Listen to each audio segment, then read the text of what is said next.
siguiente, por favor. Les voy a contar una historia en un mundo que no existe, ¿verdad? Esto no es nada pegado a la realidad. Este es un señor el cual puede ser cualquiera de nosotros, el cual gusta de la comida, de la bebida. Como pueden ver, pues no gusta del ejercicio. Y este es un paciente que anda por la vida como andamos cualquiera de nosotros ahorita, ¿verdad? Sin embargo, de repente, pues en estas fechas le llega la declaración del SAT. Como todos sabemos, pues temblamos ante una situación así. Entonces, este paciente empieza con una reacción muy importante, empieza a sentir molestias a nivel del pecho, ¿verdad que sí? Y de repente, pues ya valió lo que ustedes quieren ahí, ¿verdad? A su criterio. ¿Qué sucede? El paciente siente que el corazón se le rompe, y no porque lo haya dejado la novia o la esposa o el novio, sino porque efectivamente está en un episodio que amenaza directamente su vida. La siguiente, por favor. Y precisamente como el tema de la charla menciona,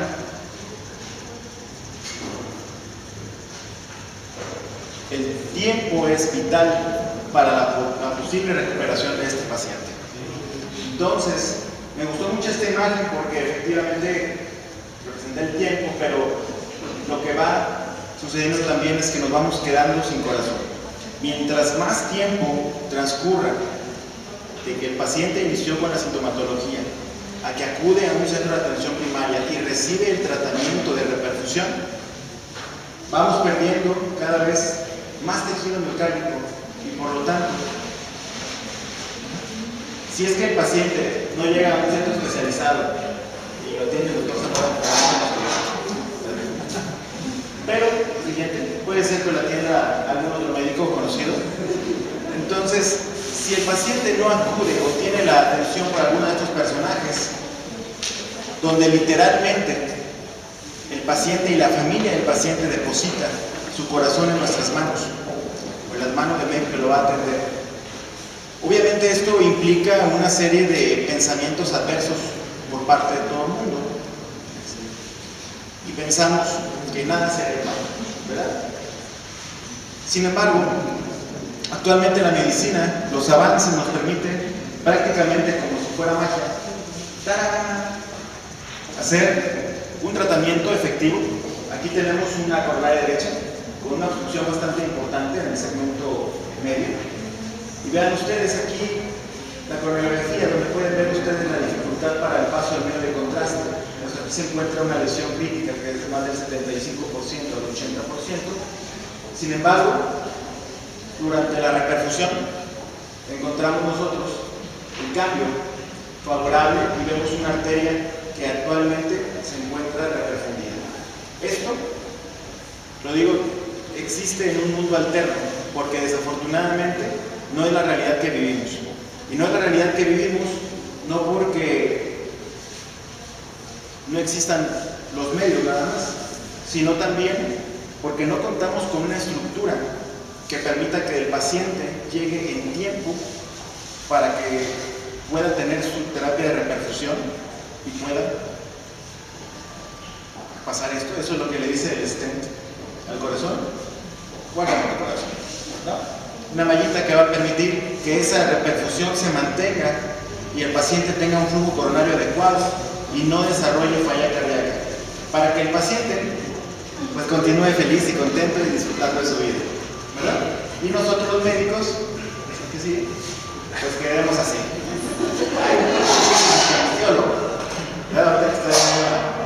Este personaje de superhéroes, así es como nos vamos a ver. Así, ¿verdad? Pero así nos dan los pacientes. Entonces, esta pequeña y breve historia, un poquito chusca, es lo que debería de pasar, lo que quisiéramos que pasara y en otro lado del mundo sucede. La atención tan pronta. ¿Por qué, se preguntarán ustedes, en nuestro país últimamente ha habido tanto revuelo? No sé si han escuchado en sus unidades que código de infarto y que apúrate y que trombolízalo y que mándalo. Los que trabajan en unidades quizá del Instituto Mexicano de Seguridad Social están a lo mejor un poquito más en contacto con esta situación, todo lo que genera. Bueno, la relevancia de esto es porque en septiembre de 2015 el Instituto Mexicano del Seguro Social lanza el Código de Infarto para disminuir muertes.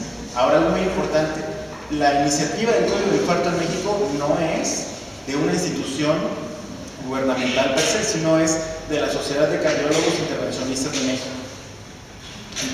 El prototipo de este modelo a nivel nacional se llevó a cabo en Puebla y actualmente es de los estados que tienen muchísimo más avance, una estructura bien planteada y que favorece no solamente la ciudad de Puebla, sino a todo el estado y sus comunidades más lejanas mediante transporte incluso aéreo. Pero ¿por qué tanto relajo después de todo esto? Bueno, incluso grandes personalidades se reúnen para lanzar esto. La siguiente, por favor. Y la respuesta es que, aunado a esto, como ya mencionaba, se ha desarrollado la iniciativa, que es este Código de Infarto México. Hay aplicaciones incluso en celular por el cual el paciente se registra sus datos, su zona donde vive, y automáticamente en la zona aledaña del paciente le identifica cuáles son los centros de reperfusión de atención primaria para que el paciente pueda ser llevado, incluso están enlazados con el servicio paramédico de atención prehospitalaria para que sea detectado, se activa el sistema, la ambulancia más cercana, así como los Uber, llegan, atienden al paciente, toman electro, incluso en la ambulancia, los mandan por la imagen de celular, le dicen a dónde acudir, el más cercano, llega y se realiza la reperfusión primaria. Y esto prácticamente con una absorbencia del costo o de la inversión más que nada por parte gubernamental. Esto ya existe en nuestro país. No ha habido tanta difusión, ¿verdad?, como se esperaba, pero si ustedes están pendientes de las noticias, en diferentes estados ya está echándose a correr este código. Desconozco si aquí en el estado también ya está, quizá pronto lo sea, la que sigue, por favor. Y bueno, mencionaba yo la importancia, ¿por qué tanto fragor del Código de Infarto? México pertenece a una asociación, a una organización que se llama la OCDE, que es la Organización para la Cooperación y del Desarrollo Económico. Antes eran los países ricos, México pues se coló ahí, y somos porque somos, ¿verdad?, pero 32 a 34 países, aquí están los países representados. Y pues ustedes se aprecian, son países de primer mundo, algunos no tanto, pero ahí figuramos nosotros. Y al figurar ahí, las estadísticas de nuestro país se reflejan, y las estadísticas a nivel de salud del 2014 nos ponderaban como el 14º lugar en muertes cardiovasculares. Sin embargo, por favor, tenemos que sentir orgullosos, ya que en el 2015 somos el primer lugar de muertes a nivel cardiovascular de esos 34 pacientes. ¿Cómo es posible que en un año pasamos del lugar 14 al lugar número 1? Y el común denominador es que somos inversamente proporcionales en nuestra inversión como a nuestra mortalidad. Es decir, somos el primer lugar en mortalidad cardiovascular, pero somos el último lugar de los países que destinan presupuesto en salud pública. Y esto pues tiene una correlación directa. El presupuesto que se da para la salud pública es para precisamente instaurar las facilidades y la infraestructura para que los pacientes que padecen de un ataque cardiovascular, una enfermedad cardiovascular como es el infarto miocardio, puedan ser atendidos en tiempo y forma. La siguiente, por favor. Y bueno, los datos que son publicados y son exhibidos desafortunadamente es que se registran en nuestro país 113.240 muertes asociadas precisamente a problemas cardiovasculares, lo que significa que muere una persona cada 4.5 minutos, y en el Instituto Mexicano de Seguridad Social 37.000 decesos, es decir, uno cada 13 minutos. Cualquiera de nosotros hemos tenido el infortunio de perder un familiar por enfermedad coronaria, y en México, como ya mencionaba, pues esto representa que seamos el primer lugar de mortalidad con un 27.2%, seguido de Hungría con 13.1%, cuando en los países desarrollados, o lo que leemos, estamos acostumbrados a revisar para formarnos, que son las guías norteamericanas de la AHA o las guías europeas, la mortalidad ha ido disminuyendo en tal lado que en algunos países la mortalidad secundaria, infarto agudo del miocardio, rondan del 5 y cuando mucho el 10%, 5% es el promedio. Nosotros andamos en un 27%. Entonces, esto es lo que alarma, esto es lo que causa el pavor en nuestra sociedad. La siguiente, por favor. Esto es lo que nos hace tener reuniones precisamente como estas, donde el fin es divulgar los conocimientos básicos y las estrategias que existen actualmente en nuestro país para brindarle atención a estos pacientes. Conocemos de antemano que en el 2013 ha habido una evolución, ¿verdad? 2013, sobre las definiciones que se utilizan para establecer las características de un paciente que está sufriendo un infarto del miocardio. Esto data del 2000, 2007 y finalmente la tercera definición universal, que es la que actualmente está vigente, es esta. Es decir, ha ido ampliando para tener una gama de estudios que nos representen una pérdida de tejido miocárdico y que va acompañado precisamente de cambios en estudios de laboratorio, es decir, cambios bioquímicos, cambios a nivel estructural, cambios electrocardiográficos, y que todos confluyen en la pérdida completa de tejido miocárdico. Conocemos de antemano la clasificación, no los infartos, todos se producen de la misma forma. Sabemos que los infartos principalmente que podemos atribuir a nuestra población, pues son los infartos secundarios a una lesión, una rotura de la placa. Es lo más común.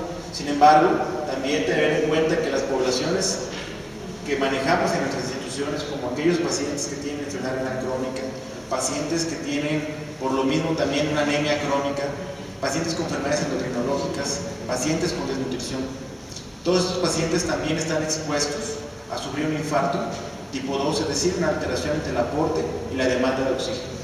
Otras causas que son menos frecuentes y que difícil a veces de englobar en algunas definiciones son aquellos pacientes que generan disecciones coronarias, pacientes de 21 años que hemos tenido infartados en el Centro Médico La Raza con disección coronaria, pacientes que tienen puentes musculares, que no tienen ningún factor de riesgo cardiovascular, sin embargo tienen una banda muscular que comprime la arteria coronaria y genera una oclusión importante y genera una alteración isquémica. La definición patológica, independientemente de las causas, pues es la muerte de las células miocárdicas, que algo que es muy importante y que va a depender o que va a favorecer el pronóstico más bien del paciente, o en su caso ensombrecerlo, son ciertos factores como la presencia de salud de circulación colateral, si la oclusión de la arteria es permanente o intermitente, si el paciente tiene un acondicionamiento previo, el paciente que tiene historia cardiovascular de años, aquel paciente se asocia a un mejor pronóstico a aquel que presenta un cuadro de dolor precordial, que es un infarto de primera vez. ¿Por qué? Porque ese paciente con ANOR o con una falla cardíaca crónica sufre cambios isquémicos de forma intermitente a lo largo de su vida, lo cual va favoreciendo la angiogénesis y por lo tanto fomenta la circulación colateral. Algo muy importante es que el infarto no es inmediato, es decir, esa pérdida de tejido miocárdico afortunadamente no es inmediata. En promedio se requieren de 2 a 4 horas. Y esto es muy importante tenerlo en cuenta. La literatura más actual menciona un tiempo crítico de 3 horas para poder curar al paciente mediante una terapia de reperfusión. ¿Sí? Conocemos también los factores de riesgo, los conocemos porque los vivimos y porque los tenemos. La enfermedad aterosclerótica, factores predisponentes, que es muy importante cuando interrogamos a nuestro paciente, saber si su mamá, su papá, sus hermanos tienen antecedentes de patología cardíaca. A veces lo tiramos al loco y decimos que no cuenta. ¿El infarto se hereda? Pues sí se hereda. Sí se hereda el factor de riesgo cardiovascular, es muy importante tenerlo en cuenta. Los factores ambientales, sobre todo, hay estudios bien desarrollados que relacionan la presencia de estrés con el desarrollo de enfermedades cardiovasculares, la depresión, que cada vez es más prevalente en nuestro medio, y bueno, los marcadores de enfermedad aterosclerótica latente. La siguiente, por favor. Que siguen siendo indiscutibles. La clínica, que nada lo puede quitar, ¿verdad? Aunque conocemos que hay poblaciones que se van a manifestar de una forma no típica. Los pacientes diabéticos, y como casi no vemos diabéticos, ¿verdad? Entonces, pues esto representa un reto diagnóstico. A veces pacientes que llegan con dolor lumbar o con dolor epigástrico, pacientes que prefieren solamente dolor a nivel del cuello, la mandíbula, o como dicen algunos, me duele la paleta, doctor. Tiene dolor a nivel escapular, y eso es un dato que hay que investigar si el paciente no tiene un cuadro isquémico. Otros datos que hemos percibido y que están descritos en la literatura, el famoso tumulto, o vulgarmente conocido como hipo, también es un dato clínico, o signo clínico que se asocia a la presencia de un cuadro isquémico. El electrocardiograma, con los cambios cuando hay alteración en el segmento CT o cuando no lo hay, o las manifestaciones diversas que pueden presentarse. Pero tener en cuenta que precisamente para confirmar el diagnóstico del infarto, pues conocemos los biomarcadores, no andaré en ellos, lo que sí es reconocer también las limitaciones de las mismas. Actualmente contamos como marcador de elección las troponinas de alta sensibilidad, cuyo valor de corte es mucho más bajo, de 0.04 miligramos por mililitros.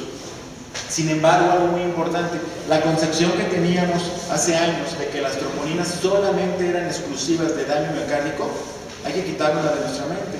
Las troponinas de alta sensibilidad pueden estar elevadas en falla renal, pueden estar elevadas en sepsis, pueden estar elevadas en trauma, pueden estar elevadas en EPOC, pueden estar elevadas en pacientes quemados.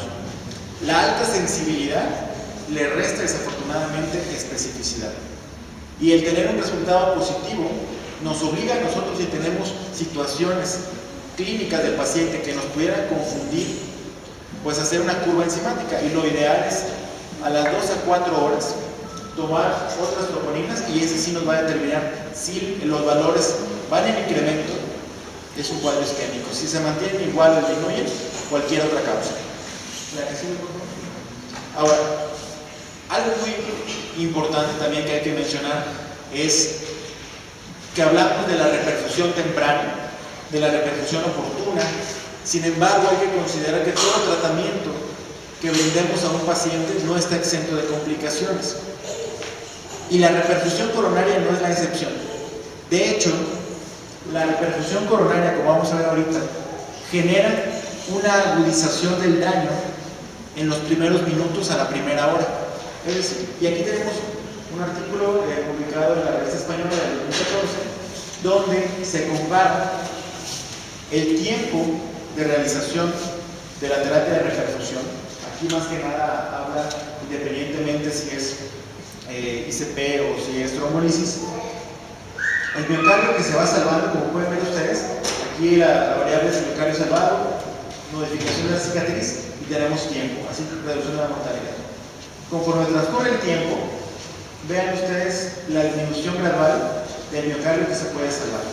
Y aquí tenemos la famosa hora de oro. Sin embargo, la modificación de la cicatriz es un poquito, empieza al final de la hora, pero puede modificarse aún hasta aproximadamente las 12 horas. La mortalidad también va a variar y va a depender del tiempo que se brinde. Es así que las definiciones clásicas que nos han enseñado para saber cuándo administrar una terapia de reperfusión y que siguen vigentes para fines operativos, a la luz de la fisiopatología, es mucho menos el tiempo. Dice que la reperfusión coronaria efectiva y curativa tiene un límite máximo de 3 horas. Si a las 3 horas no reperfundimos al paciente, entonces ya no estamos brindando un beneficio para curación, sino lo que estamos disminuyendo es hasta las 12 horas, que si recuerdan el punto de corte, dicen, bueno, máximo, todavía hasta las 12 horas les puede dar trombolisis. En el caso de la ICP, dicen, no importa, dependiendo de varias características. Pero ya a partir de las 12 horas, si nosotros le damos una terapia de reperfusión al paciente, no es para curarlo. El daño ya está bien instaurado. Simplemente es para limitar que el infarto que ya está establecido genere una respuesta cicatricial y fibrosa y un remodelado nocivo para el paciente, que es lo que lo va a conllevar a complicaciones a largo plazo, como falla cardíaca y finalmente muerte. Entonces, eso es muy importante. Son 3 horas las que tenemos para reperfundir de forma curativa y después de las 12 horas, pues realmente es evitar el remodelamiento. ¿La que sigue, por favor?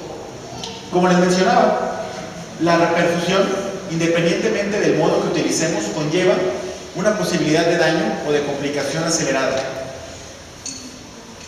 Todos hemos tenido pacientes con infarto en el cual reciben la terapia de reperfusión y bien vemos que cuando tiene criterios de reperfusión presenta un fenómeno que se llama lavado enzimático. La aceleración de los niveles de marcadores bioquímicos antes del tiempo esperado de acuerdo a la cinética que conocemos.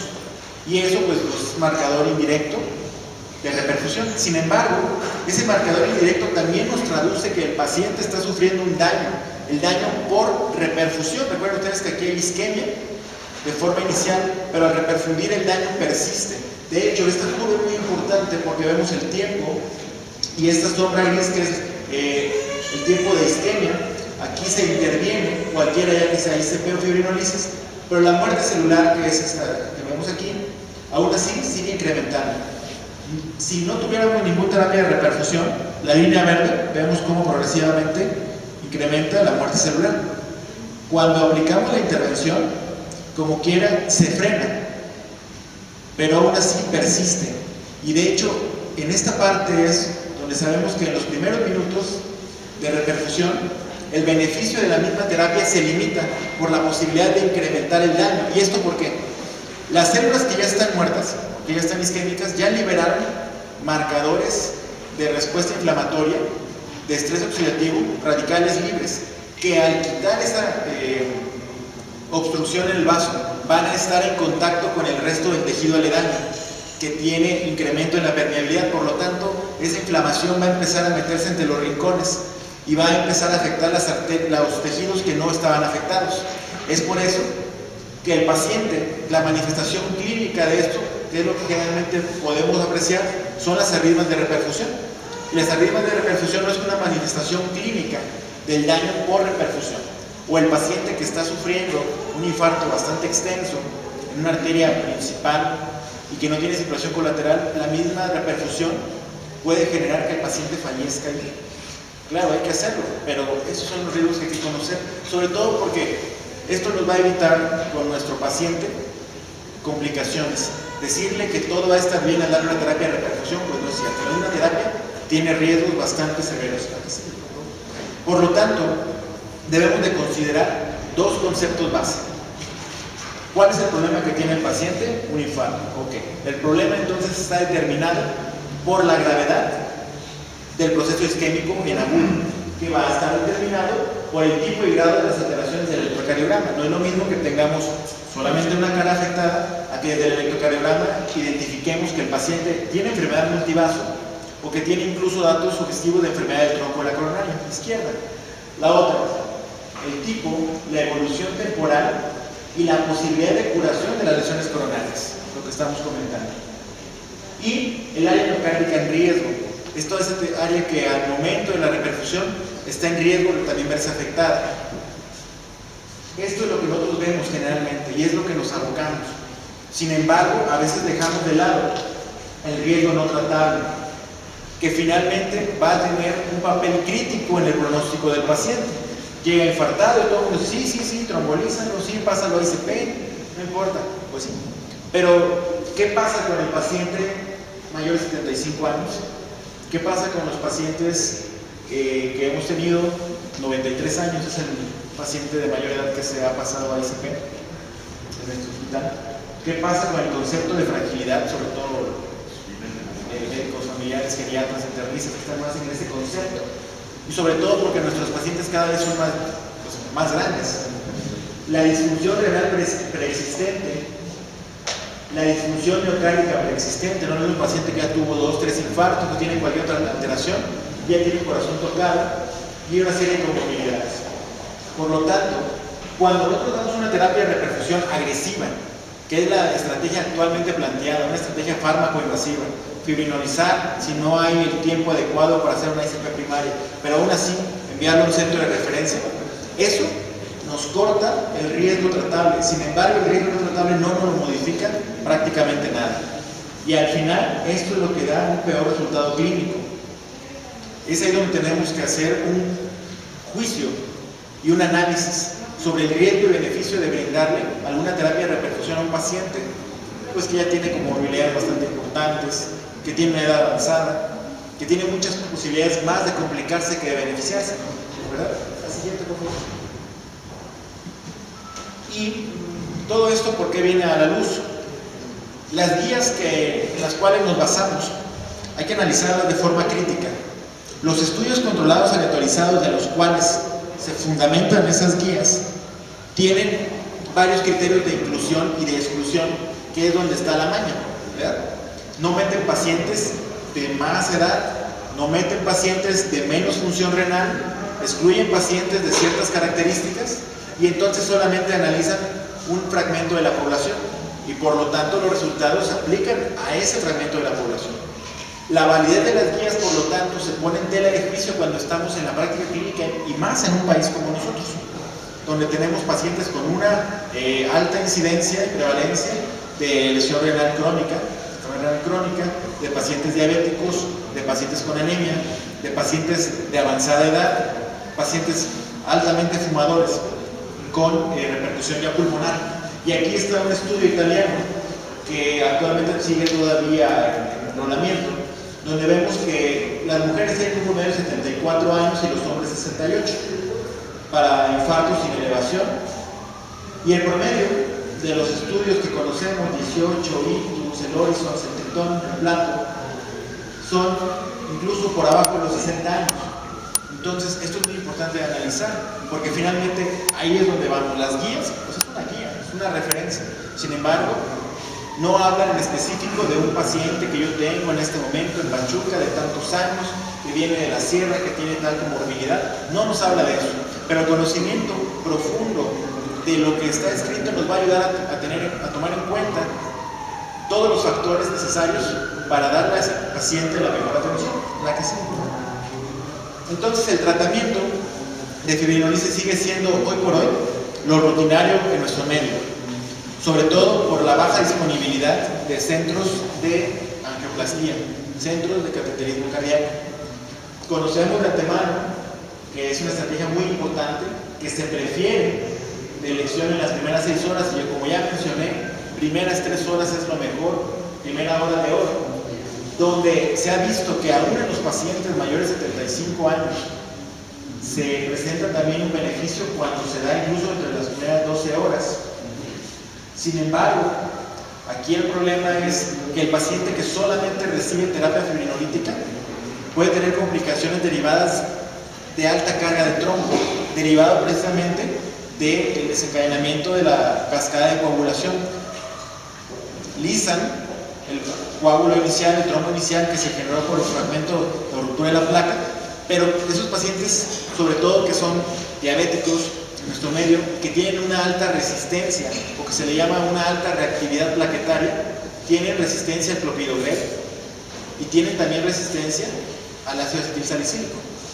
Por lo tanto, el grado de agregación plaquetaria y de formación de carga alta de trombo es bastante importante, y esos pacientes aparentemente están estables las primeras horas, 2-3 días, presentan angina posinfarto y fallecen de choque cardiogénico. La siguiente. Contraindicaciones conocidas, a qué paciente no debemos de trombolizar, ¿verdad? Tanto absolutas como relativas. De manera la siguiente, por favor. Y las características de los principales fármacos, que para fines prácticos, en la mayoría de los hospitales sigue existiendo estreptoquinasa. Si el paciente nunca ha tenido contacto con estreptoquinasa, pues va. Pero si el paciente ya tuvo, recuerden que hasta 6 meses después, incluso años, puede haber una reacción anafiláctica. La alteplase, fue el que lo siguió y reduce la mortalidad en un 15%. Actualmente, reteplase no hay en México. Tenecteplase tenemos, que es el medicamento que hoy por hoy se está tratando de introducir en la mayoría de los centros, sobre todo por la facilidad de la administración. Una sola dosis y dando una sola administración podemos darle la terapia adecuada al paciente, graduándola de acuerdo al peso. Y ojo, por eso les pongo por letras grandes, para los pacientes ancianos candidatos a tratamiento fibrinolítico, la literatura lo marca más de 75 años, se recomienda usar la mitad de dosis de tenecteplase, calculada de acuerdo al peso, es decir, si le iban a tocar 40 miligramos, se recomienda darle la mitad. Y la dosis de enoxaparina, ya que sabemos que es 0.75, sin el bolo intravenoso inicial. Así también el clopidogrel no da de forma de carga 300, no se da en estos pacientes, ni mucho menos 600, aunque pasara a cateterismo cardíaco. Por lo tanto, esto es muy importante porque también una de las complicaciones relacionadas con el tratamiento, pues sabemos que es la hemorragia. y disminuir el riesgo que le vamos a brindar al paciente, optimizando el beneficio, pues es ajustando la dosis. Esto es muy importante tomarlo en cuenta. La siguiente. Cuando le dimos la terapia de reperfusión farmacológica, pues ¿qué vamos a buscar? Pues que haya hecho efecto, ¿no? ¿Y cómo lo vamos a ver? Típicamente, pues que el dolor desaparezca. Que dentro de un periodo de 50 más menos 20 minutos, a veces pacientes de forma temprana dicen, ya no me duele, ya, muy bien. Y una escala subjetiva también es muy importante. La otra es la regresión temprana del segmento ST. Criterio de reperfusión se dice 50%. Pero ojo, cuando el paciente tiene un infarto posterior inferior, ahí, para considerar un criterio de reperfusión, debe de tener al menos 70%, no es el 50% convencional. ¿Ok? La otra, pues las salidas por reperfusión que ya mencioné ahorita, también es un trato fisiopatológico, y que sí dices, bueno, pues está arrítmico porque quiere decir que está reperfundiendo. Esto también va de acuerdo al tiempo. Cuando la reperfusión se presenta, más bien cuando las arritmias se presentan en las siguientes todavía 4 horas de la administración del fibrinolítico. Si se presentan después, ya no crean que está reperfundiendo, ya es que el corazón se les está yendo y por eso está chateando. Es que sigue reperfundiendo, déjalo. Luego, los marcadores bioquímicos, muy importante, ya mencionamos, el lavado enzimático. El clásico paciente que llega con sintomatología clásica, le toman ustedes un electrocardiograma, le hacen un triage, incluso sale negativo. No hay que cometer el error pues de no darle tratamiento si tiene la fibrosis intensa, porque ese paciente tiene 2 de 3 criterios y aparte si descartaron alguna otra causa y tiene el factor de riesgo cardiovascular. Le dan ustedes la fibrinolisis y ven ustedes los laboratorios que tomaron cuando llegó el paciente y no falta quien diga, mira, estás bien. Si no tenía ni las enzimas elevadas, un valor X, 50, 20. La siguiente toma de enzimas a las 4 a 6 horas, 1200 de CK y 200 de EDB. ¿Qué pasó? El paciente ya tenía el infarto, todavía no tenía la elevación característica bioquímica, sin embargo la reperfusión temprana permitió que al destapar ese vaso, los biomarcadores se elevaran muchísimo más rápido de lo que esperábamos. ¿Okay? La siguiente. Entonces, la pregunta después de todo esto es, ¿hay que ser agresivos o no hay que ser agresivos?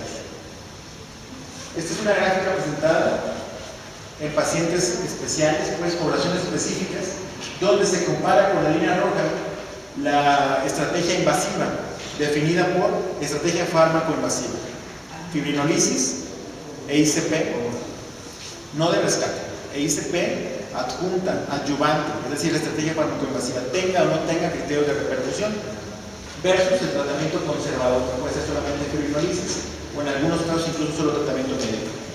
Y lo que se analiza en esta gráfica que vemos es el porcentaje de supervivencia. Dice evento de la variable principal, que en el artículo explica que es la supervivencia, y vemos cómo va poco a poquito con el análisis del paso de los días, habiendo una brecha muy importante, lo que implica que a largo plazo los pacientes que tienen una estrategia agresiva tienen una mejor supervivencia que los pacientes en los cuales nos tienen la vez ¿a que sí? Entonces, la recomendación es, solamente voy a hacer unas puntualizaciones de los resúmenes de las últimas guías que hay, que de hecho no son tan recientes, específico el infarto con elevación, son 2013. El intervencionismo coronario, pues ahorita es lo de moda, y no es porque es lo de moda, sino que le ha demostrado mayor efectividad. Hasta dentro de las 12 horas, pero ya mencionamos, mientras más temprano mejor. Y algo muy importante, que porque el paciente está inestable no va a pasar a cateterismo. No, al contrario, el paciente que está en falla cardíaca o choque cardiogénico, ese es el que tiene que pasar, porque si estamos considerando que la falla cardíaca es secundaria, la presión coronaria aguda, ¿cómo lo vamos a sacar de la falla si no reperfundimos ese corazón? ¿Okay? Y la otra, una recomendación que hace 2 años, donde la mayoría de los expertos están a favor de, que debe de presentarse el intervencionismo coronario percutáneo si existen signos clínicos o electrocardiográficos de isquemia, aún entre 12 y 24 horas después. Lo que más puede pasar, el paciente que vive en una región lejana o que le empieza el dolor y de esos viejitos o señores que son bien duros y que no dicen que les duele y que ya cuando van con el hijo es porque de plano ya no aguantan, ya pasó un día, ese paciente llega al servicio de urgencias, se beneficia de una recomendación 2A de un intervencionismo coronario primario. Ahora, ¿en quién sí no hay que darle? Pues es en aquel paciente en cuyas arterias no responsables del infarto. Es decir, si el paciente está hemodinámicamente estable y vemos arterias, incluso le hacen la coronariografía y vemos que tiene lesiones potencialmente complicadas, eso no se hace.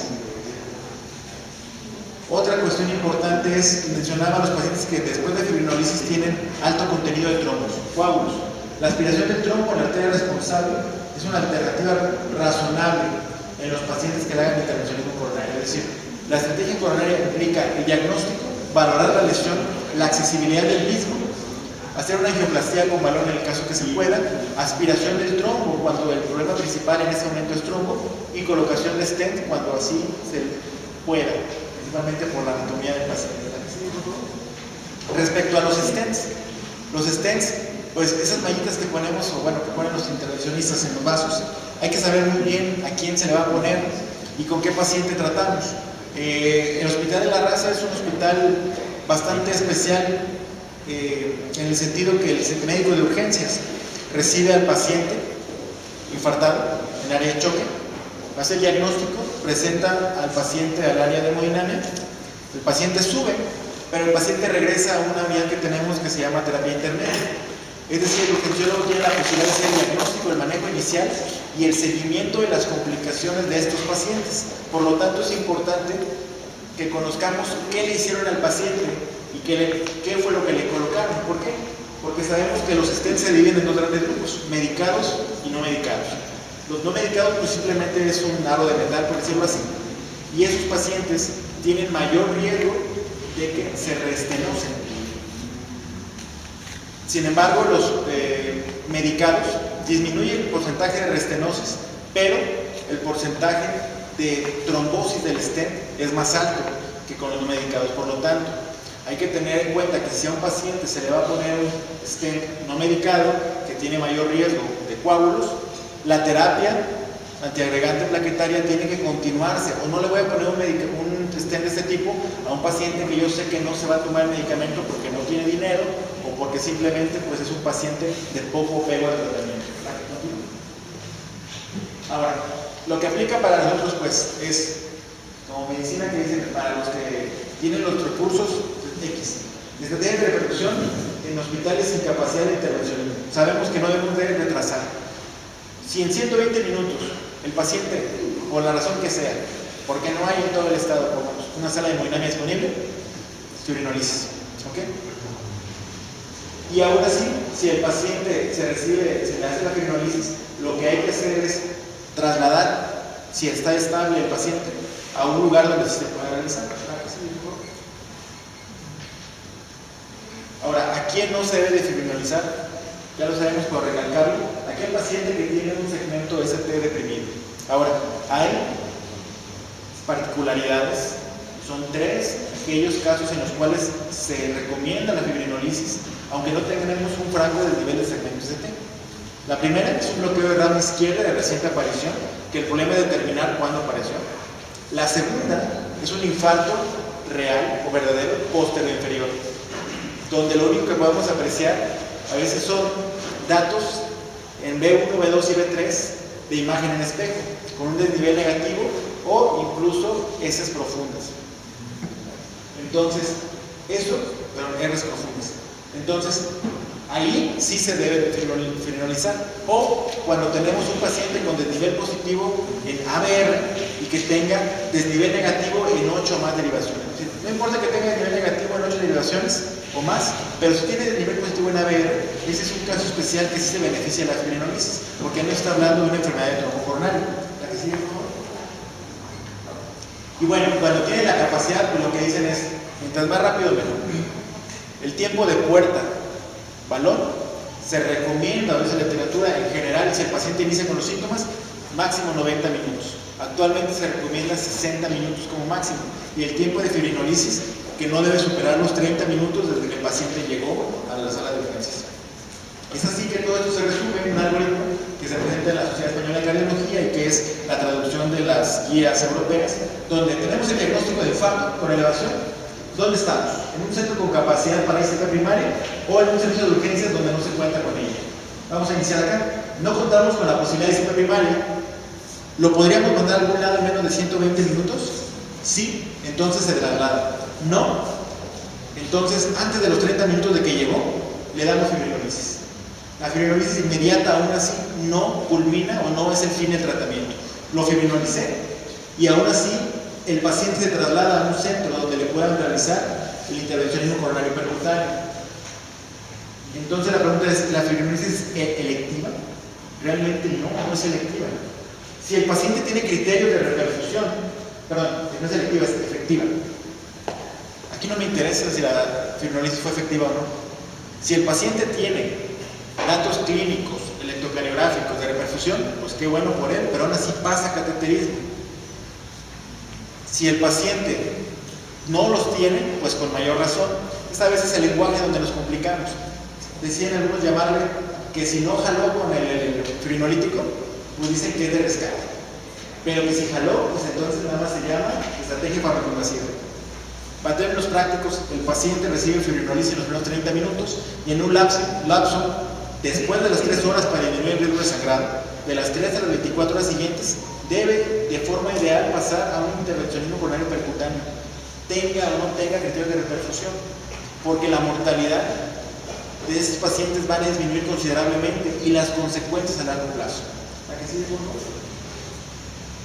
Entonces vuelvo a poner la pregunta, ¿agresivo o no? Con lo que acabamos de ver, hay que ser agresivos. Agresivos en ese sentido implica posibilidad de vida. Y vuelvo a lo mismo, agresivos respecto al plan del tratamiento coronario, pero tenemos que considerar la otra parte, que incluye también consideraciones bioéticas. Al paciente de 93 años que les comenté, le reperfundieron excelente su arteria, quedó muy bien. El paciente falleció a las 72 horas por acidosis metabólica, lesión renal inducida por medio de contraste. El paciente no tenía falla cardíaca secundaria al infarto. Ese paciente, la pregunta que nos hacemos, ¿qué hubiera sido mejor? Decirle al familiar, dale su fibrinolisis si quiere, decirle al familiar que lo lleve a su casa si así desea, que esté con su familia, que tenga una buena calidad de vida el tiempo que pueda tener, o que fallezca en una cama solo, incluso viendo la posibilidad de dializarlo a ese paciente, cayendo pues en el ensañamiento terapéutico. Entonces, estos puntos son muy importantes. ¿Sí? Otro también muy importante es dejar de lado la receta de cocina. Es decir, sí, no voy a dar fibrinolisis, tengo ICP, pero el paciente llega al área de choque y lo que nos enseñan es tratamiento óptimo, ¿no? O tratamiento dirigido de forma óptima por las guías de práctica clínica, donde sabemos que damos los nitratos, el oxígeno, la morfina, los derivados opioides, las estatinas, los fenócidos, ¿verdad?, que deberían estar incluidos, según varios en las guías de práctica clínica. Pero hay un punto muy importante: beta bloqueadores y ECA. Si ustedes revisan unas indicaciones de la mayoría de nosotros, les dejamos caer beta bloqueador y ECA a todos los pacientes desde que llegan. Y no debe ser así, porque los pacientes tienen la posibilidad de complicarse, ya mencionamos, a pesar de la terapia de reperfusión y precisamente por la terapia de reperfusión. Y aquellos pacientes no se benefician, sobre todo si tenemos un paciente con un infarto inferior, no le pongan beta bloqueador, por favor, porque esos pacientes en las siguientes 24 a 48 horas tienen alta posibilidad de extenderse al ventrículo derecho, de hacer complicaciones eléctricas, de hacer un choque cardiogénico. Por eso la recomendación, esta, dice, en las primeras 24 horas, incluso en inglés pues dice, durante las primeras 24, es decir, nos da a entender que deja pasar incluso las 24 horas, dale chance a este paciente. Hace algunos años daba metoprolol y B. Ese estudio demostró la disminución de taquicardia y fibrilación ventricular, de carga ventricular sin pulso, pero sobre todo fibrilación ventricular, pero se morían de choque cardiogénico. Por eso es que la recomendación actual es dar tratamiento de beta bloqueador y oral. Y recuerden que no iniciamos con 50 o con 100, sobre todo en pacientes vírgenes para beta bloqueadores. A esos pacientes les damos una dosis 12.5 miligramos, 25 miligramos y valoramos la respuesta para ver si la vamos a continuar. Pero específicamente en pacientes que llegan con inestabilidad hemodinámica, que es un punto muy importante a tratar, la guía me dice, estabilidad hemodinámica es relativa o contraindicación relativa para beta-bloqueador, 160. Absoluta, menos de 90 de 60. Sí, pero si el paciente anda por la calle con 180 sobre 110 como si nada, ese 110 o 120 para el paciente es hipotensión y para el paciente representa una presión no perfusoria. Siempre hay que tener en consideración eso, cuánto maneja de presión el paciente de forma habitual, porque entonces los puntos de corte no se aplican, hay que individualizarlos. Lo otro ya mencionamos las localizaciones del infarto. Otro medicamento, los YECAS. La guía pues dice, clase 1, debe de darse en los pacientes con infarto anterior, en las primeras 24 horas, no de sopetón, ¿no? Con infarto anterior, insuficiencia cardíaca o fracción de eyección menor o igual al 40%, salvo contraindicaciones. Y recuerden, no con un efecto antihipertensivo, sino con un efecto antirremodelador. ¿Okay? El beta-bloqueador objetivo es antiisquémico, este es antirremodelador. Y la recomendación 2A es que los YECA pueden ser de utilidad en todos los pacientes. Se los dejamos a todos y se los iniciamos luego. Y esos pacientes se potencian. Un infarto inferior le dejamos beta-bloqueador y YECA. Y al ratito andamos preocupándonos porque no tenemos marcapaso y ya se potenzó. Y entonces no falta el vivo que le ponga atropina o le ponemos dopa y el paciente nos empieza a hacer unas arritmias de la CLS. Eso puede ser prevenible y repercute en la mortalidad y no tiene que ver por la falta de reperfusión. La terapia se le dio, pero los cuidados que nosotros le brindamos al paciente pueden modificar el efecto final que es la supervivencia del paciente. ¿Okay? ¿La que sigue? Otra complicación que ya mencioné, la nefropatía inducida por el medio de contraste. Hay guías de manejo, estas del 2010, hay guías que ustedes revisan, de la Sociedad de Cardiólogos Intervencionistas, 2013, 2014. Y lo primero que hay que saber es, pues, quién está en riesgo, porque finalmente el medio de contraste sabemos que produce vasoconstricción a nivel de los vasos tubulares y por lo tanto puede producir isquemia a nivel medular. ¿Cómo la voy a diagnosticar? Bueno, si el paciente tiene un incremento de 0.5 miligramos por decilitro o incremento en 25% de la creatinina pre-ICP, es decir, cuando llegó, durante las siguientes 48 y actualmente se considera hasta 72 horas. Por eso es importante tomar un laboratorio de forma inicial. Ahora, el problema aquí también existe. ¿Es nefropatía inducida por medio de contraste o es un síndrome cardiorrenal? El paciente está chocado, tiene choque cardiogénico y me empieza a hacer alteración en la función renal, deja de orinar. ¿Qué es Chana o Juana? Son las dos. ¿La que sigue? ¿Por qué es importante tenerlo en cuenta? Porque aquí tenemos una gráfica que implica los cuadrantes de bajo, moderado, alto y muy alto riesgo de presentar nefropatía con la presencia de lesión renal y correlaciona fielmente que mientras más riesgo más se presenta, y esto es con diálisis. Los grupos de alto y muy alto tienen en los dos grupos el control y con el cual se correlacionó mayor posibilidad de decir, si ustedes tienen un paciente con nefropatía crónica, pues, o que no tiene, pero tiene los factores que les voy a presentar ahorita, tienen que saber cómo tratarlo antes y después del tratamiento que sea realizado con el porque el paciente les puede desarrollar muy probablemente necesidad de hemodiálisis. La que sigue. Y finalmente la mortalidad. Aquí vemos, mientras más riesgo de desarrollar nefropatía, más se mueren esos pacientes a un año o incluso. Por lo tanto, la que sigue. Este es un modelo del 2004. Pero han habido muchos modelos. De hecho, hay uno recientemente publicado en el Journal Europeo de Cardiología, pero como no tengo suscripción, no se los bajé por eso. Entonces, 2015, y hay japoneses y todo. No importa, incluso hay metaanálisis sobre los diferentes. Si los evalúan, dicen que ninguno es superior a otro. Pero lo que hay que hacer es por lo menos usen el que quieran, pero usen uno. Entonces, este es el clásico, pues, del 2004 y sigue siendo muy vigente. Fíjense ustedes. ¿Cuáles son los factores de riesgo? Es el puntaje que se le da. De acuerdo al puntaje se le da el riesgo para la nefropatía, inducida por medio de contraste y el riesgo de que requiera diálisis. Hipotensión. Que tenga o haya requerido valores de contrapresión aórtica.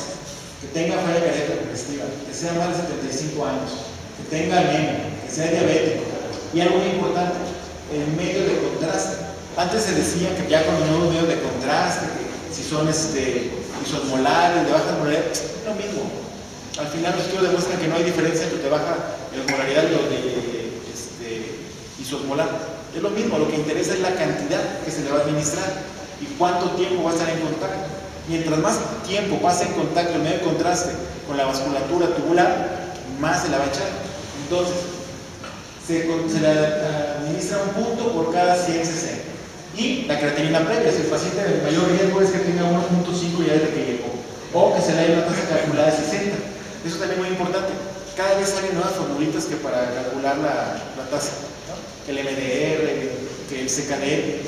Pero los estudios actuales demuestran que para la competencia por medio de contraste y los estudios con la población coronaria, la que mejor se asoció a una estimación más fidedigna de la filtración glomerular es la clásica de Cockcroft-Gault. Entonces, ¿qué es lo que usualmente utilizamos a veces en urgencias? A veces los que traen la computadora toda la medicina, pues ahí sacan notas, pero esa es bastante buena. Incluso menciona que las demás subestiman la función renal. Y bueno, finalmente aquí están los riesgos desarrollados. Si tiene más de 16 puntos, más de la mitad de los pacientes van a desarrollar nefropatía inducida por medio de contraste. Y de estos, un 12.6% de la población va a requerir hemodiálisis. Si estamos viendo que no tenemos cateterismo, a lo mejor hay un lugar que se pudo dar el cateterismo, le hacen el cateterismo y no lo regresan, y no tenemos hemodiálisis, pues ya valimos, ¿no? Entonces salió más caro el caldo que las albóndigas. La que sigue, por favor. Por lo tanto, entonces hay que tener algoritmos de manejo, de diagnóstico. Checamos los factores de riesgo. ¿El paciente tiene factores de riesgo? ¿Es de alto riesgo o no de alto riesgo? ¿Qué vamos a hacer? Toda la literatura dice 3 líneas principales: bicarbonato de sodio, acetilcisteína o solución salina. Ninguna de las 3 realmente presenta una diferencia en la mortalidad ni en la presentación de nefropatía por medio de contraste. En las últimas guías CADIGO menciona que la acetilcisteína se recomienda, que es una buena opción. Disminuyen la recomendación a favor del bicarbonato, pero al final con lo que nos quedamos es con solución salina, lo que yo creo que en todos lados tenemos. Y ahora sí, un poquito más fisiopatológicamente, no usen solución salina, usen solución Harman. La solución salina, por el alto contenido de cloro, produce vasoconstricción de la arteriola aferente y nos vamos a echar arriba. Solución Harman, ¿qué es lo que hay que hacer? Primero, saber cuánto es la cantidad máxima de contraste que se le recomienda al paciente. Eso se individualiza. Los cardiólogos intervencionistas utilizan una fórmula que es el peso del paciente por la creatinina con la que tiene, la creatinina basal, entre 5. Y ese es un número que nos va a decir cuánto es la cantidad máxima recomendada de mililitros en un procedimiento de intervencionismo coronario. Este es un reporte que de hemodinamia no se alcanza a ver, pues, no, el objetivo no es el detalle, pero es el reporte que nos brinda el servicio de hemodinamia en la terapia intermedia. Y aquí es la descripción de las arterias, el diagnóstico, pero en la parte de arriba, aparte de los datos del paciente, está, aquí dice cantidad de contraste, 80 mililitros. Nosotros como médicos debemos decir, ok, el paciente 80 mililitros está bastante bien. Hacemos con esta formulita el cálculo y decimos, ¿sabes qué? 300, y le tocaban 250, y aparte es diabético, se chocó, todos los riesgos que ya vimos. Este paciente, con la estrategia actual de código de infarto, es difícil que le demos la prevención precisamente de la nefropatía antes del intervencionismo. Pero el paciente regresa, como le digo en el hospital, regresa con nosotros y tenemos la obligación de prevenir la nefropatía. Si el paciente llegó así, entonces el tratamiento es solución Harman, 1 mililitro por kilo por hora. Durante 12 a 24 horas se recomienda de forma ideal antes, pero les digo que eso es muy difícil. Antes y después, el mismo 12 a 24 horas. Hay un concepto erróneo que tenemos de no darle agua a los pacientes infartados, limitar el volumen. Un poquito la breve. Incluso tiene el algoritmo, si ustedes se fijan, tanto para los pacientes con no alto riesgo como de alto riesgo, aquí dice no usar nada por boca después de la medianoche. Estamos acostumbrados a poner las indicaciones. El paciente pasa mañana cateterismo, ayuno a partir de las 22 horas. No tiene por qué. que tome agua precisamente para que tenga una uresis incrementada y el medio de contraste que le administren pase menos tiempo en contacto con los túbulos. Entonces, eso es una medida muy importante. Si el paciente tiene la posibilidad de la vía oral, a tolerancia, obviamente vamos a cuidar lo hemodinámico. ¿Sí? Entonces, aquí es muy importante la infusión. No es de que le colgamos 500 para 8 horas o le colgamos una carita, no. Le iniciamos el tratamiento a 1 mililitro por kilo por hora, porque estimando un paciente promedio, 70, 80 kilos, la cantidad, si ustedes se fijan, 80 mililitros para 1 hora, pues ¿a quién va a congestionar? ¿No? Es una medida segura desde el punto de vista hemodinámico y segura para la prevención del riñón. Es decir, prevenimos el daño del riñón sin estarnos echando al corazón. Entonces, por eso es muy importante las dosis también, la manera en que la vamos a administrar. La que sí, ¿no? Todo esto, bueno, ya para finalizar, esta es la terapia en la cual trabajo, la terapia intermedia del Centro de la Raza, es una terapia de urgenciólogos predominantemente. Algunos compañeros tenemos la especialidad en cine crítico. Y aquí, como en la foto, pues hasta como que se ve media bonita. Bueno, está fea, pues, pero no es un hospital de lujo, como pueden ver, es un hospital de instituto con la hospitalidad que predomina. Si ustedes ven el equipo, pues son computadoras IBM, por ahí de 1980, 1990. Son 6 cubículos que tenemos, la que sigue. Dentro de las complicaciones que también manejamos y que debemos de considerar, pues es la presencia de que el paciente baje con un marcapaso. La administración del contraste, no solamente friega el riñón, la administración del contraste durante el procedimiento, si los vasos son muy pequeños, hacen un fenómeno de estasis o de flujo lento.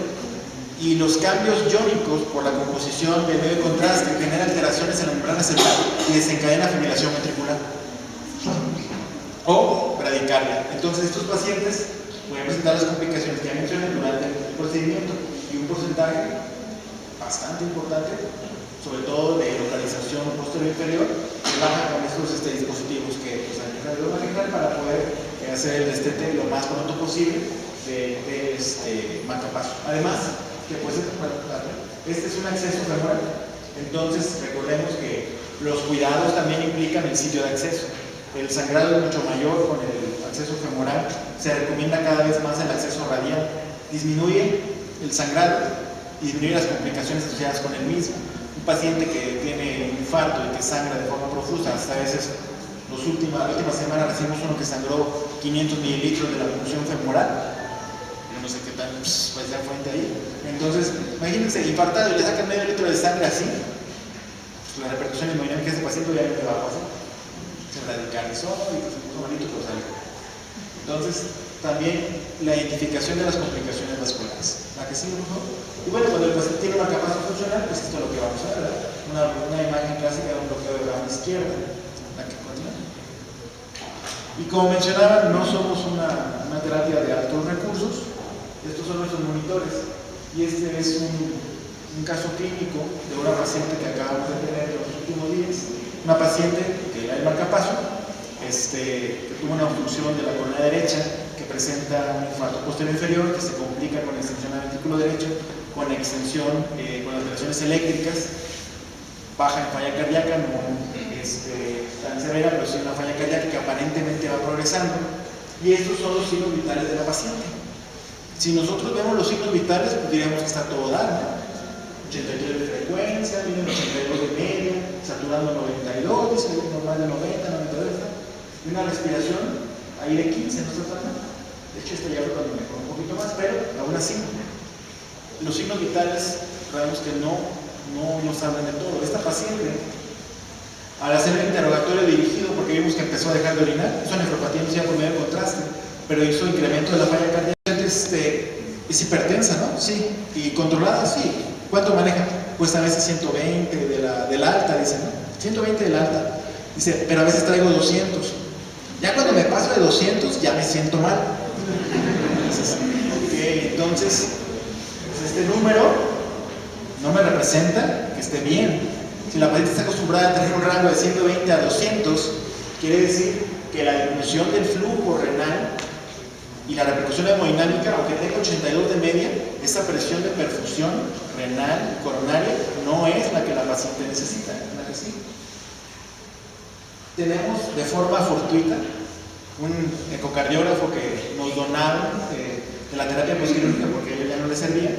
Y afortunadamente a nosotros sí nos sirve. No somos ecocardiografistas, pero el urgenciólogo y el médico de medicina crítica, pues debo de tener un adiestramiento en ultrasonografía de urgencias.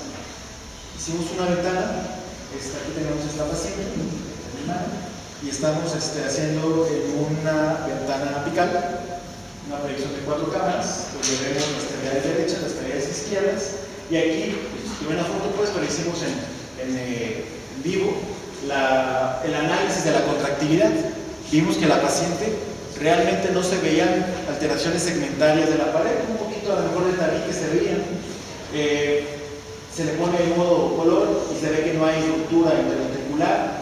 Se analiza también y no hay imagen de un derrame pericárdico, se descartan otras causas de choque. La siguiente.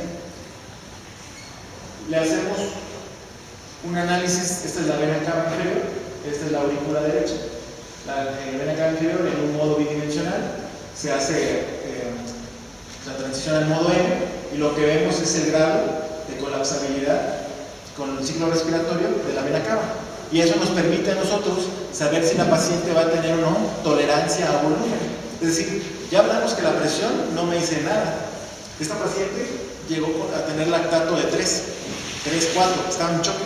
Independientemente de su 82 de media, la paciente tiene choque porque es hipoperfusión. ¿Qué le voy a hacer?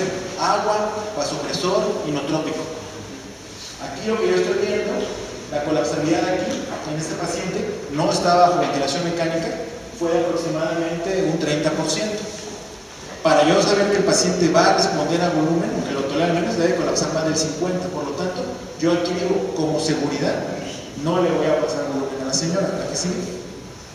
Y hacemos un rastreo pulmonar y lo que vemos son un pulmón que se le llama un pulmón húmedo. Estas líneas que ustedes ven aquí como rayos de sol, lo que me traducen, esta es una costilla, esta es la otra, este es un espacio intercostal, y esto lo que me traduce es un pulmón que está mojado, que puede estar mojado porque tenga neumonía o puede estar mojado porque tiene falla cardíaca. No interesa la causa, es edema intersticial. Entonces, el análisis es una cava dilatada, que no colapsa. Pulmón húmedo, ¿le pasarían a ustedes una carga para que orine? No, ¿verdad? Porque ese es el análisis que a veces hacemos. La PVC estaba normal. Aparte de todas las cuestiones que ya conocemos de la PVC estaba normal. Pero esta paciente no se beneficia de volumen. La presión, ya dijimos, bueno, pues no está tan baja, pero no le está logrando dar la perfusión, la que sigue. Entonces, tenemos también el apoyo de la gasometría. Y aquí, ¿qué es lo que yo analizo? Digo, que además hay el pH, lo que me voy directamente al CO2. Veo el CO2, esta es la arterial y esta es la venosa. Un CO2 de 35 y un CO2 de 49. Es decir, la diferencia de CO2 entre la vena y la arteria son 14 milímetros de mercurio. Lo normal es que está en 6. Si pasa de 6, lo que me está diciendo es que le falta reanimación o hay una alteración en la utilización del oxígeno. Y esto lo puedo hacer muy sencillo. Pues, los ventiladores clavamos catéteres, con sus riesgos obviamente. Esta fue guiado por ultrasonido también y un acceso yugular. Y aquí ven el lactato 2.1, 2.3, debe yo tener 3. Entonces, aquí fue la cuestión, ¿qué le vamos a hacer a esta señora? Tiene una diferencia alta y tiene el lactato alto. Entonces, vemos la saturación venosa y arterial, 97 de saturación arterial y 57 de venosa, 40 de diferencia. La extracción de oxígeno es muy alta. Esta paciente cualquier día requiere reanimación, pero reanimación no es agua. Vasopresor no le voy a poner porque lo que yo tengo es un sistema circulatorio repleto de volumen, no le falta agua.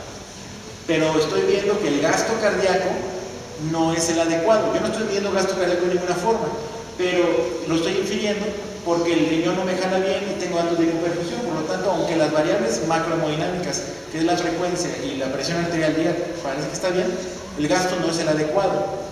Entonces, digo, ¿precarga? No, pues ya no. Precarga no le voy a echar.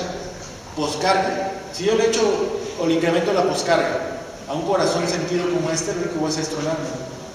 La frecuencia, no necesita control de la frecuencia, tiene 83 de media y de hecho ya se destetó el marcapaso. ¿Qué me queda entonces? Pues inotrópico. Y a este paciente le iniciamos levosimendan. ¿Okay? Le iniciamos levosimendan y al cabo de 48 horas la paciente presentó un patrón de un pulmón seco. Al inicio de levosimendan, las siguientes 4 horas empezó con flujo urinario y empezó a orinar 3000 por día. Llegó de hecho hasta 2.5 de creatinina, ella llegó con 1.1, se fue a 2.5 y salió de la terapia intermedia con 1.3, revirtió la falla renal. Lo que vamos es que hay que utilizar lo que hay. No tenemos, por ejemplo, Swan-Ganz, no tenemos métodos avanzados, la gasometría, obviamente el análisis clínico, pero algo muy importante, la congestión pulmonar puede no ser audible. El paciente puede no tener estertores y no me habla que tenga edema intersticial, no se descarta. ¿Y si voy levosimendan, cuál sería el problema? Mira, de hecho, primero, esta doña, no había levosimendan y le tuvimos que poner dobuta. El problema fue que le iniciamos la dobuta y a las 2 horas me dice aquí sufre. Es una paciente que tiene alteraciones del ritmo y se fue hasta 165, estable afortunadamente, y le tuvimos que poner amiodarona con el efecto inotrópico negativo que implica la amiodarona, pero pues es lo que hay, ¿verdad? Ahora sí que esos son los recursos que tenemos. Si no hubieran tenido otra incluso, pues ni modo, dopamina. Igual, cuidando el riesgo arritmogénico. Es decir, conocer los riesgos de los fármacos que utilizamos es muy importante, pero no negarle el tratamiento al paciente por el puro riesgo. Si el riesgo supera el beneficio, entonces sí. Pero si el beneficio es equiparable al riesgo o lo supera, o no tengo de otro, pues hay que dárselo y cuidarlo. Esto es lo que hacemos, esto es lo que existe actualmente. La siguiente, por favor. Por lo tanto, pues ahora sí, a cumplir las órdenes del doctor, a tomar líquidos y quemar grasa. Y bueno, los invito a un curso que vamos a tener en el Hospital Juárez de México, aprovecho California. Es un curso de obstetricia crítica, temas de relevancia para los médicos de urgencia, de primer contacto, internistas, médicos familiares, sobre las patologías que puede tener la paciente embarazada, 23 y 30 de abril y 7 de mayo.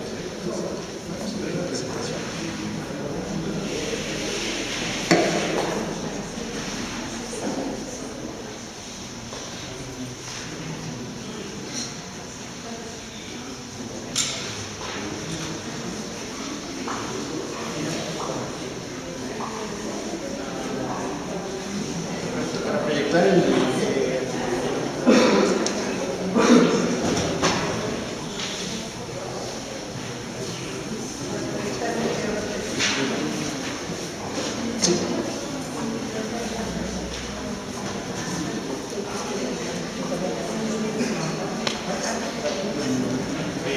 pues esto es lo que realizamos, esto es lo que hay. Era importante comentarles los programas que se están desarrollando en nuestro país. Estamos en pañales. Estos programas no son perfectos. En el Hospital de la Raza tenemos apenas en noviembre que iniciamos con el programa de código de infarto. A la fecha llevamos en promedio 80 pacientes atendidos con 4 muertes hasta el momento. La mortalidad, uno de ellos fue el paciente de 93 años que le comenté, y otros fueron asociados a la gravedad de la enfermedad. Un paciente que tenía 99% del tronco de la coronaria afectada, pasa cateterismo, al momento de intentar pasar la guía, pues se tapa el 100% y hace choques. Como todo, hay errores al inicio, la mala identificación de los pacientes, de repente todo es isquémico. Se instala un programa de código de infarto y ya todo paciente que llega con que le duele el pecho, ya todo es infarto. Trae una espondilitis, trae tos. Un paciente que pasó a choque, le picó una abeja y le dolía el pecho, pero pues le dolía el pecho, entonces pasó como choque. Todo esto es importante porque son procesos de curva de aprendizaje. Hemos tenido pacientes referidos con fibrinolisis de diagnósticos de pericarditis, con diagnósticos de angina, pero todo esto es un proceso que se tuvo que iniciar y actualmente vamos en camino. El resto de las entidades federativas poco a poco también han ido desarrollando sus programas y el objetivo pues, es el bien común y llevar esta terapia que no sea de los cuentos de hadas, sino que sea la realidad de nuestro país. Ya no se puso el video. Muchas gracias por su atención. Si tienen alguna pregunta o alguna duda, estoy a su disposición.